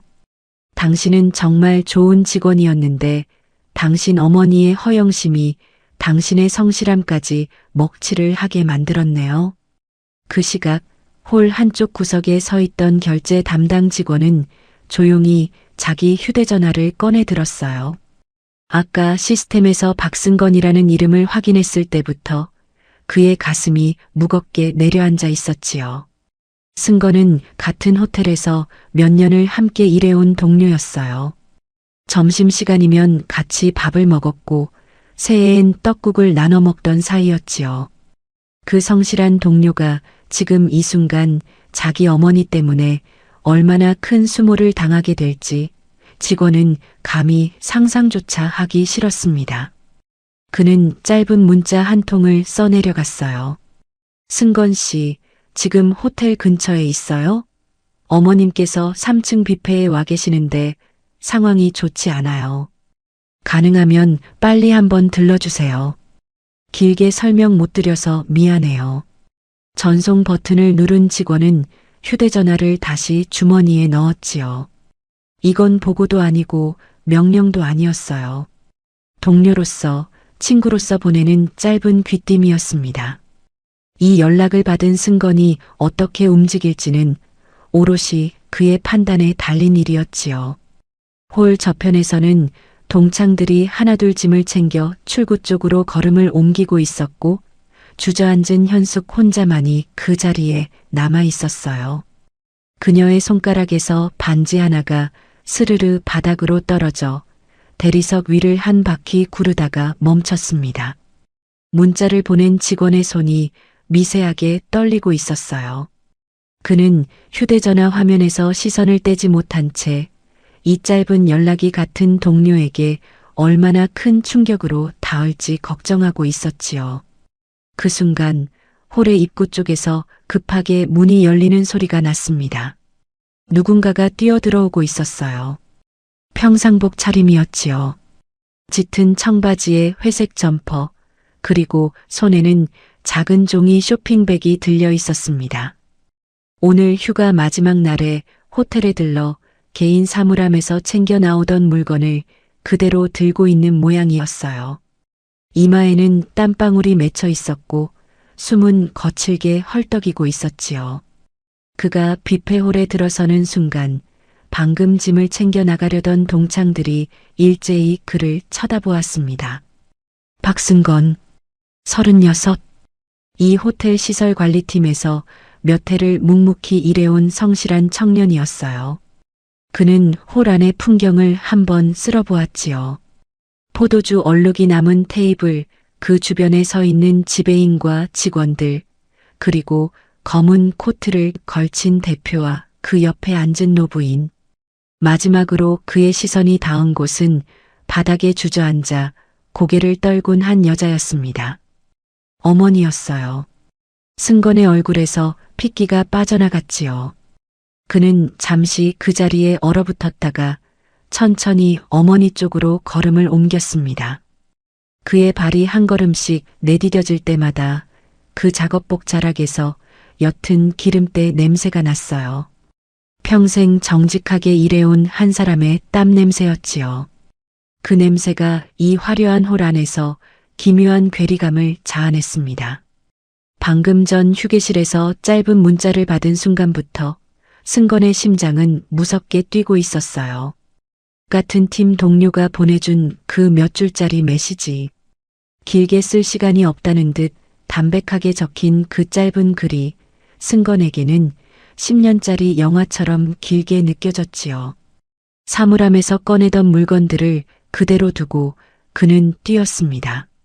계단을 2칸씩 건너뛰며 제발 아니기를 바라며 제발 어머니가 아니기를 바라며 그러나 뷔페 문을 열고 마주한 광경이 그 모든 불안을 확정시켰지요. 현숙이 인기척에 고개를 들었어요. 아들의 얼굴을 본 순간 그녀의 눈동자가 한 번 더 크게 흔들렸지요. 방금 전까지 창백했던 얼굴에 이번에는 다른 색이 더씹혀졌습니다. 부끄러움. 평생을 감춰온 바로 그 감정이 이제 더 이상 숨길 곳이 없어 얼굴 위로 그대로 올라오고 있었어요. 너가 여길 왜 와? 현숙의 입에서 나온 말은 그것이었지요. 아들을 향한 반가움도 미안함도 아니었어요. 오직 감추고 싶은 것을 더 이상 감출 수 없게 된 자의 바라기였습니다. 당장 나가. 가라고. 너 여기 오지 말랬잖아. 현숙이 자리에서 비틀거리며 일어나 승건의 점퍼 자락을 잡았어요. 그녀의 손이 사납게 아들의 옷을 잡아당겼지요. 승건은 그 손길을 한 번, 2번 받아내다가 3번째에서 조용히 어머니의 손을 떼어냈습니다. 거칠지 않았지만 단호한 손길이었어요. 어머니. 승건이 낮게 어머니를 불렀지요. 그러고는 그 자리에서 혜은과 미경을 향해 천천히 몸을 돌렸습니다. 그의 무릎이 대리석 바닥에 닿았어요. 쿵 하는 둔탁한 소리가 홀 안에 조용히 울려 퍼졌지요. 지나가다 걸음을 멈춘 손님들이 숨을 죽이고 그 광경을 바라보았어요. 나이든 한 남자 손님은 자기도 모르게 들고 있던 잔을 내려놓았지요. 대표님, 그리고 어머님. 승건의 목소리가 떨렸습니다. 정말 죄송합니다. 저희 어머니가 저지른 일 제가 대신 사죄드립니다. 제가 어머니 교육을 제대로 해드리지 못했습니다. 아까 동료한테서 연락받고 달려왔습니다. 어머님 옷이 저렇게 되신 거 포도주 때문이라는 말 듣고 제가 얼마나 가슴이 내려앉았는지 모릅니다. 미경이 놀라 자리에서 일어섰어요. 아이고, 청년. 일어나요. 무릎은 왜 꿇어? 일어나세요. 이러지 말아요. 그녀는 승건의 팔을 잡으며 얼른 일으켜 세우려 했지요. 하지만 승건은 일어나지 않았어요. 그의 2 어깨가 떨리기 시작했습니다. 그리고 그의 눈에서 뜨거운 것이 또르르 흘러내렸지요. 땀이 아닌 분명한 눈물이었어요. 어머님, 제가 어떻게 얼굴을 들고 일어나겠습니까? 저희 어머니가 어머님께 한 말들 제가 다 듣지도 못했는데 들은 것만으로도 가슴이 찢어지는데 그의 어깨가 조용히 들썩였습니다. 현숙은 그 모습을 바라보며 입술을 덜덜 떨었어요. 아들이 자기 앞에서 다른 여인에게 무릎을 꿇고 눈물을 흘리고 있다는 사실이 그녀에게는 오늘 벌어진 모든 일 중에서도 가장 무너져 내리는 장면이었지요. 승건아, 너 엄마한테 이러면 안 돼. 엄마 창피하게 왜 그래? 너 빨리 일어나. 현숙이 아들의 어깨를 붙잡고 흔들었어요. 그녀의 목소리에는 이제 분노도 오기도 없었지요. 오직 필사적인 애원뿐이었습니다. 승건이 고개를 들어 어머니를 올려다보았어요. 눈물이 그의 볼을 타고 흐르고 있었지요. 어머니, 제가 부끄러우세요? 그 한마디에 현숙이 얼어붙었습니다. 어머니는 제가 이 호텔에서 시설관리팀에서 일하는 게 그렇게 부끄러우셨어요? 그래서 동창분들한테 저를 의사라고 속이신 거예요? 저는 한 번도 부끄러웠던 적 없어요. 제 일이, 제가 매일 땀 흘려서 받는 이 월급이, 그 월급으로 어머니 생신 때마다 꽃 사드렸고 선물도 드렸잖아요. 승건의 목소리가 조금씩 단단해지고 있었어요. 하지만 그 단단함 속에는 오래 참아온 슬픔이 고여 있었지요. 저는 의사가 아니에요. 그리고 그게 죄도 아니에요. 저는 저대로 열심히 사는 사람이에요. 근데 어머니, 저는 남의 부모님 무시하는 어머니가 훨씬 부끄러워요. 제 직업이 부끄러운 게 아니라 오늘의 어머니가 부끄러워요. 승건아, 어머니는 지금 저랑 아버지가 평생 일궈온 정직함을 그 몇 마디 거짓말로 쓰레기통에 버리신 거예요. 아버지가 아신다면 얼마나 가슴 아파하셨을까요? 저희가 어머니한테 의사 아들이 되어드리지 못해서 이렇게까지 하셔야 했습니까? 저희가 어머니 기대만큼 잘나지 못해서요?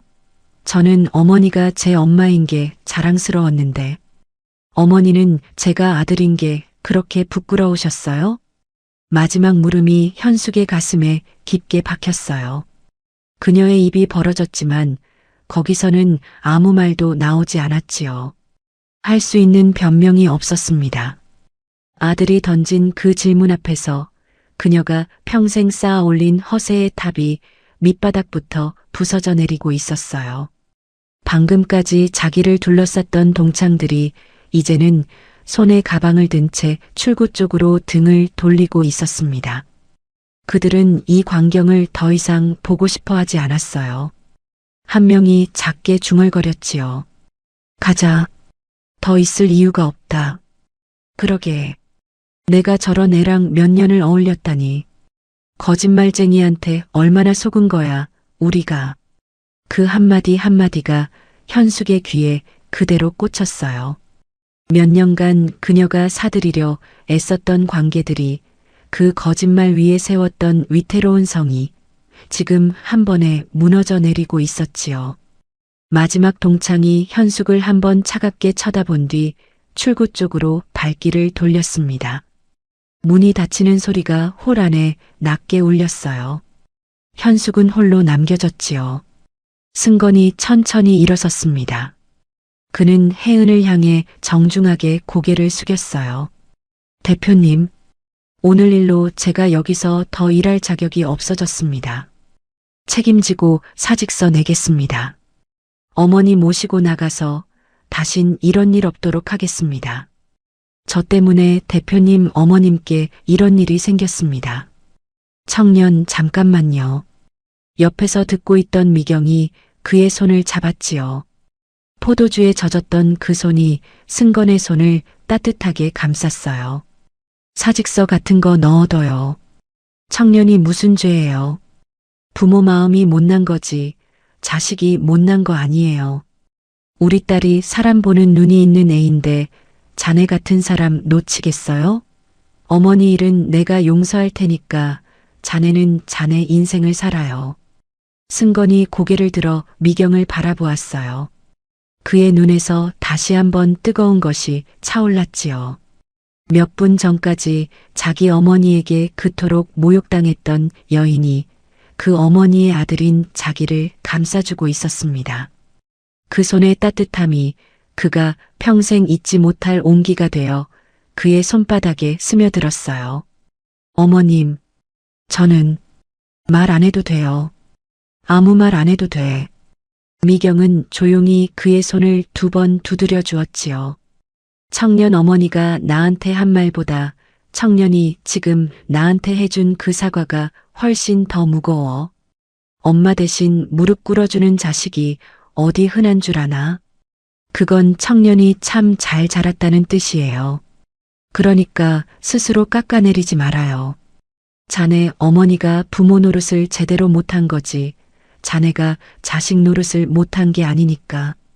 미경의 목소리는 잔잔했지만 그 한마디 한마디가 승건의 가슴에 깊게 박혀 들어갔어요. 그는 고개를 숙이고 작게 흐느꼈지요. 평생 어머니한테서 듣고 싶었던 말을 오늘 처음 본 한 노부인에게서 들었던 것이었습니다. 혜은이 옆에서 그 광경을 가만히 지켜보고 있었어요. 그녀의 눈시울도 어느새 붉게 물들어 있었지요. 엄마 말이 맞아. 저 청년이 무슨 죄겠어. 자기 아들을 있는 그대로 사랑하지 못한 저 여자의 일그러진 욕심이 죄지. 저 여자는 지금 아들한테 버림받은 기분이겠지. 평생을 아들 자랑으로 살았는데 정작 그 아들이 자기를 가장 부끄러워하고 있으니 이것보다 더 큰 형벌이 어디 있을까? 혜은은 엄마의 어깨를 다시 살짝 감쌌어요. 그러고는 뒤에 서 있던 지배인을 향해 조용히 일렀지요. 저 손님 혼자 일어나실 수 있도록 잠시 두었다가 정중히 모시고 나가주세요. 보안 요원 한 명만 동행해서. 큰 소란 없이. 알겠습니다, 대표님. 현숙은 그 모든 말을 들으면서도 한마디도 할 수 없었어요. 그녀의 시선은 아들의 뒷모습에 고정되어 있었지요. 아들은 더 이상 자기를 쳐다보지 않았습니다. 이것이 오늘 이 홀에서 그녀가 받은 가장 무거운 형벌이었어요. 돈으로도 위세로도 되돌릴 수 없는 종류의 형벌이었지요. 창밖으로 해가 조금씩 기울기 시작했습니다. 오후의 빛이 노을로 바뀌어가는 시간이었어요. 1시간이 흐른 뒤 뷔페홀 창가에는 오직 2사람만이 남아 있었습니다. 노을이 긴 자락을 들이우며 창문을 가득 채우고 있었어요. 주황빛과 분홍빛이 섞인 하늘이 도시의 빌딩들을 부드럽게 감싸고 있었지요. 미경은 이제 젖은 블라우스 대신 새 옷을 입고 있었어요. 혜은이 호텔 레보숍에서 직접 골라온 연한 아이보리색 카디건과 단정한 블라우스였습니다. 몸에 꼭 맞는 옷이 아니라 엄마가 평소 좋아할 만한 결의 옷이었지요. 혜은은 엄마의 손을 꼭 잡고 물었습니다. 엄마, 아까 많이 놀랐지? 미경이 피식 웃었어요. 그러고는 딸의 손등을 자기 손등으로 톡톡 두드렸지요. 놀라긴 누가 놀라. 우리 딸 대표 카리스마가 장난 아니더라. 나는 오늘 처음 봤네. 우리 딸 그런 얼굴. 엄마가 다 속이 시원하더라. 엄마도 참. 혜은이 작게 웃었지만 눈가에는 촉촉한 빛이 맺혀 있었어요. 그녀는 엄마의 손을 다시 한번 꼭 쥐었지요.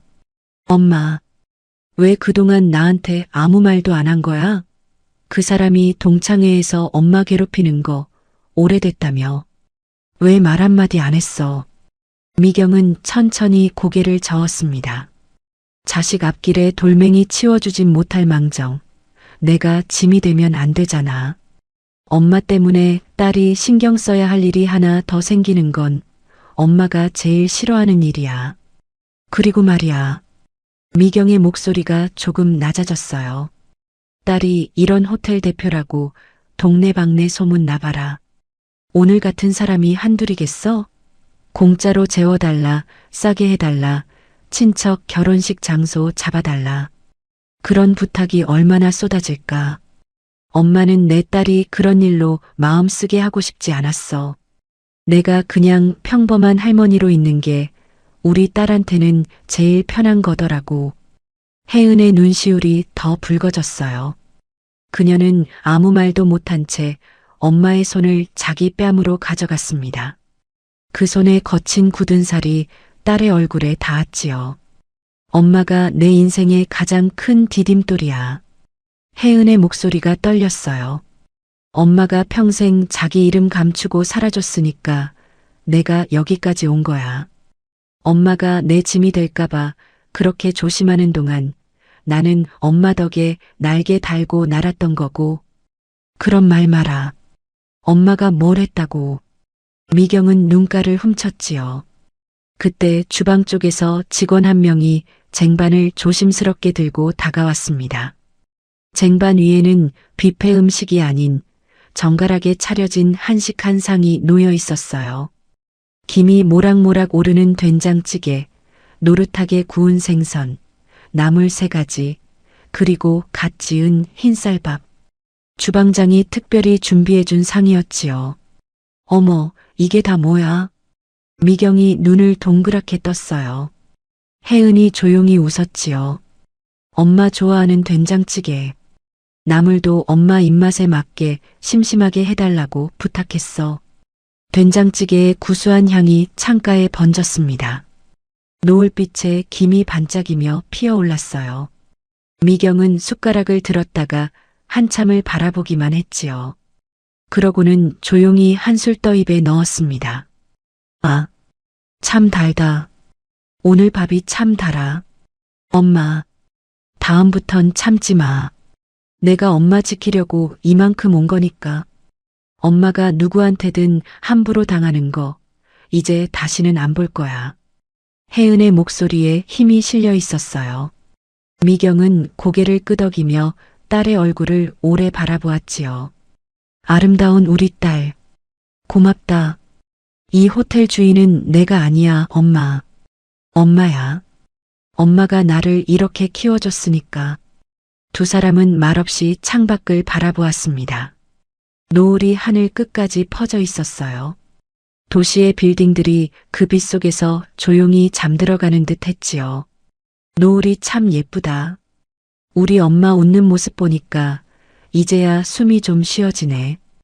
이 호텔이 내 이름으로 되어 있어도 나한테는 오늘 밥이 참 달다고 말해주는 엄마의 이 표정 하나가 더 소중해. 앞으로는 절대 엄마 혼자 두지 않을 거야. 엄마는 내 인생에서 가장 귀한 사람이니까.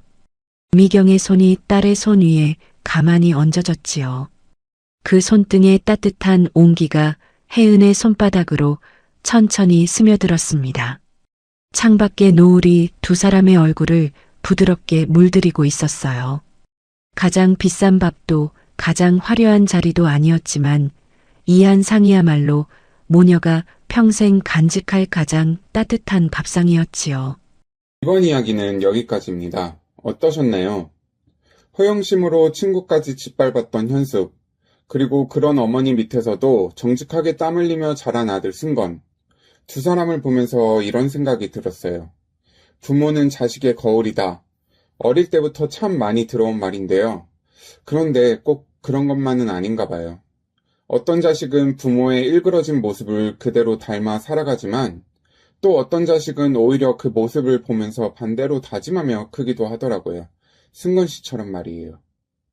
결국 사람은 스스로 어떤 선택을 하며 사느냐에 달린 것 같아요.